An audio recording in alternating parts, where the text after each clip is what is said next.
இந்த அல்லேலூயா அமைச்சர் சேகர் பாபு வந்து அரோகரா சத்தம் வந்து நம்ம தமிழக பஞ்சாயத்தில் முதல்வர் வந்து மறுபடியும் முதல்வராக்கும் அப்படின்னு சொல்லியிருக்காரு. இவங்களாம் கொஞ்சோட வெக்கம், மானம், சூடு சோர்னே இருக்காது போல இருக்குது. ஏன்னா கிறிஸ்தவ மீட்டிங்கில் போயிட்டு அல்லேலூயா சொன்னவர் தான் இந்த அமைச்சர். அப்போ இவரோட நம்ம நினைப்பு என்னன்னா, மக்களை பூரா முட்டாளான்னு நினச்சிட்டு இருக்காரு. நான் பொதுவாக நினச்சேன் இந்துக்களை மட்டும் முட்டாளான்னு நினச்சிட்டு இருக்காருன்னு நினச்சேன். ஆனால் இவர் கிறிஸ்தவனையும் அப்படியே நினச்சிட்டு இருக்காரு. ஏன்னா அங்கே போயிட்டு அல்லேலூயா போட்டு அவங்க ஓட்டு போட்டுருவாங்க, இங்கே வந்து அரோகரா சொன்னால் இந்துக்கள் ஓட்டு போட்டுருவாங்க, இது முஸ்லீம் கூட்டத்தில் போயிட்டு தலையில் குல்லா வச்சு அவங்க ஓட்டு போட்டுருவாங்க. இப்படி ஏமாத்தியே ஓட்டு வாங்கிடலாம், ஏமாத்திட்டு நம்ம பொழப்பு கடைசி வரைக்கும் ஓட்டிடலாம் அப்படின்னு இந்த திராவிட சித்தாந்தத்தை இங்கே வந்து இவங்க வந்து திணிச்சிட்டு இருக்காங்க, மறுபடியும் திணிச்சிட்டு இருக்காங்க. அவர் பேசும்போது சொல்றாரு, நாங்கள் வந்து பழனியில் நடத்துனது தான் முருகர் மாநாடு, இவங்க நடத்துறதுலாம் சங்கிகள் மாநாடுன்ட்டு. ஆமாம், அது திராவிட மாநாடு, திருட்டு பசங்க மாநாடு அப்படி சொல்லலாம். ஏன்னா திராவிடம்னா என்ன, ஏற்கனவே நம்ம சொல்லியிருக்கோம். இவர்கிட்ட போய் கேட்டாங்க, கருணாநிதிட்ட போய் கேட்டாங்க ஒரு அம்மையார், இது காங்கிரஸ்ல இருந்து அனந்தநாயகின்ட்டு, இந்த திராவிடம் சொல்றீங்களே, இந்த திராவிட நாடுன்னு சொல்றீங்களா, அது எங்க இருக்கு அப்படின்னு சொல்லிட்டு. அப்போ வந்து அருமையா சொன்னாரு, நாடாவை அவிழ்த்து பார்த்தால் திராவிட நாடு தெரியும் அப்படின்ட்டு. அப்ப நாடாவை அவிழ்த்து பார்த்தா தெரியுற திராவிட நாடு வந்துட்டு இவங்க வச்சிட்டு இருக்காங்க.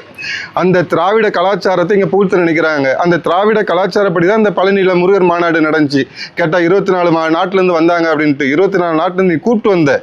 இது வந்து இப்போ நாங்கள் சங்கிகள் நடத்துகிற, முன்னோட பாசை எப்படி சொன்னால் சங்கிகள் நடத்துகிற மாநாட்டுக்கு வந்து பல்வேறு உலக நாடுகளும் தானாக வர்றாங்க.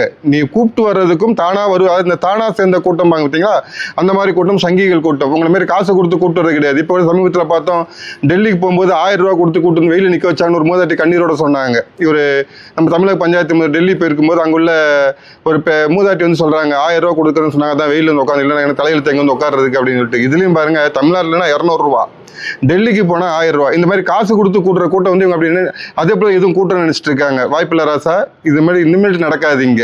ஏன்னா சேகர்பாபு வந்து ஒன்று புரிஞ்சுக்கணும், இவர் வந்து என்ன சொன்னாலும் என்ன நடிச்சாலும் மக்கள் நம்புவாங்க அப்படின்னு ஒரு பெரிய ஒரு தப்பான மனப்பான்மையில இருக்காரு.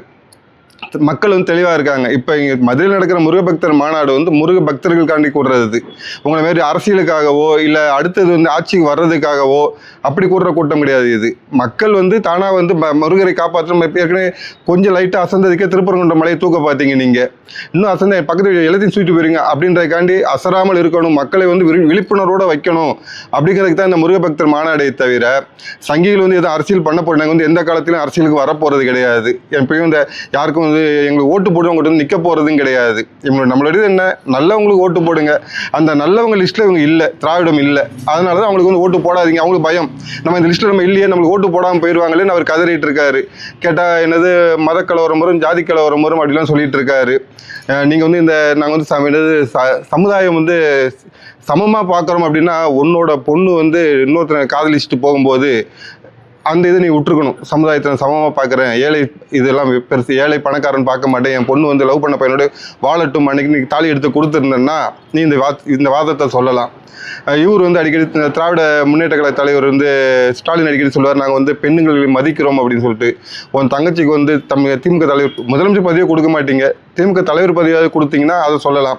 இல்லை நாங்கள் ஜாதிகளற்ற சமுதாயம் அமைப்போம் அப்படின்னு சொல்கிறீங்க. அப்படி சொல்கிறவங்க என்ன சொல்லணும், இந்த தென் மாவட்டங்கள் மதுரையை தாண்டி வந்து பட்டியலின சகோதரன் ஒருத்தனை வந்து நீங்கள் வந்து மாவட்ட செயலரை அறிவிச்சுட்டு இந்த இதை பேசுனீங்கன்னா நல்லாயிருக்கும். அப்போ நீங்கள் சொல்வது ஒன்று செய்வது ஒன்று, உங்களுடைய இது நாங்கள் சொல்கிறத மட்டும்தான் செய்வோம், அதான் எங்களுடைய மாநாடை பற்றி உனக்கு பயம்.